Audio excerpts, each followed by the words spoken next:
हरिओम. अध्याय 6. ओवी क्रमांक 71 ते 80. बंधुरात्मात्मनस्तस्य येनात्मैवात्मना जितः अनात्मनस्तु शत्रुत्वे वर्तेतात्मैव शत्रुवत्. ज्याने स्वतः स्वतःला जिंकलं तो स्वतः स्वतःचा मित्र होय, पण ज्याचा स्वतःवर ताबा नाही तो स्वतःच्याच ठिकाणी शत्रूप्रमाणे शत्रुत्वाने वर्तन करतो. हा विचारूनी अहंकारू सांडिजे, मग असतीच वस्तू होईजे.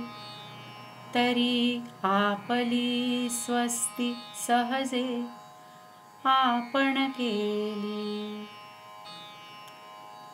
एरवी कोश कीटकाची परी, तो आपण पेया आपण वैरी.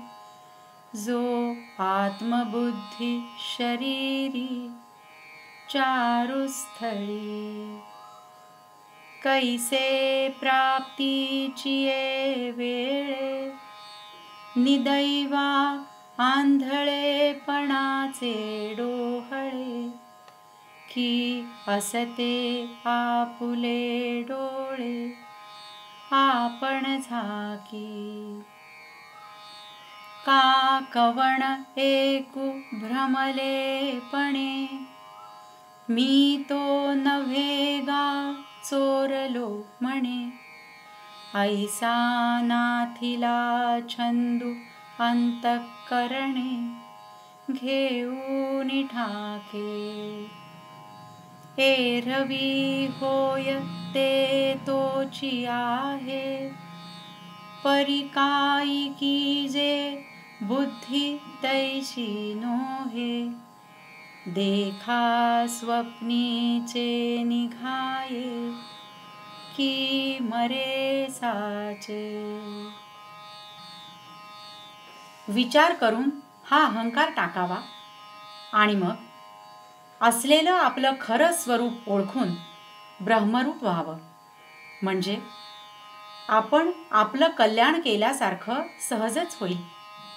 नाहीतर जो शरीर हेच उत्तम ठिकाण समजून तिथे आत्मबुद्धी ठेवतो, तो कोश किड्याप्रमाणे आपला आपणच शत्रू होतो. ऐन लाभाच्या वेळेला करंट्याला आंधळेपणाचे डोहाळे कसे होतात पहा. तो आपले असलेले डोळे आपणच झाकून घेतो. किंवा कोणी एक मनुष्य वेड लागल्यामुळे पूर्वीचा जो मी तो मी आता नाही, मी चोरला गेलो असं म्हणतो. आणि आपल्या मनात असा नसता भलता आग्रह घेऊन बसतो. एरवी हल्ली तो जो आहे तो पूर्वीचाच आहे, पण काय करावं, त्याच्या बुद्धीला तसं वाटत नाही.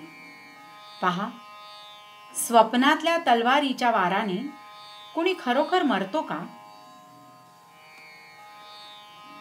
जैसी ते शुकाचे नि आंग भारे, नळिका भोविन्नली एरी मोहरे. तरी तेणे उडावे परी न पुरे मनशंका.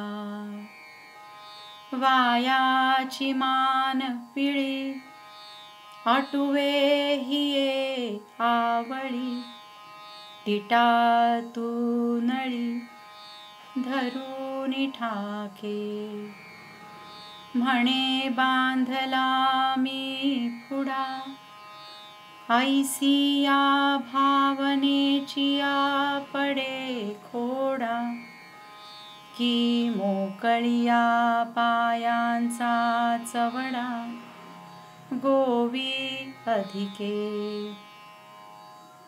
ऐसा काजे वीण आतुडला, तो सांग पाकाय आणिके बांधला, मग नसंडी जरी नेला तोडून अर्धा.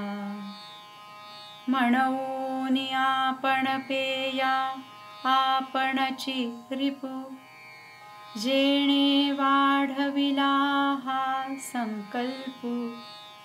येर स्वयं बुद्धी म्हणे बापू, जो नाथिले नेघे. पोपटाला धरण्याकरता बांधलेल्या नळीवर पोपट बसल्यामुळे जेव्हा पोपटाच्या वजनाने ती नळी उलट बाजूला फिरते, तेव्हा त्याने वास्तविक तिथून उडून जावं. परंतु ही नळी सोडली तर आपण पडू आणि मरू, या त्याच्या मनातील शंकेचं समाधान होत नाही.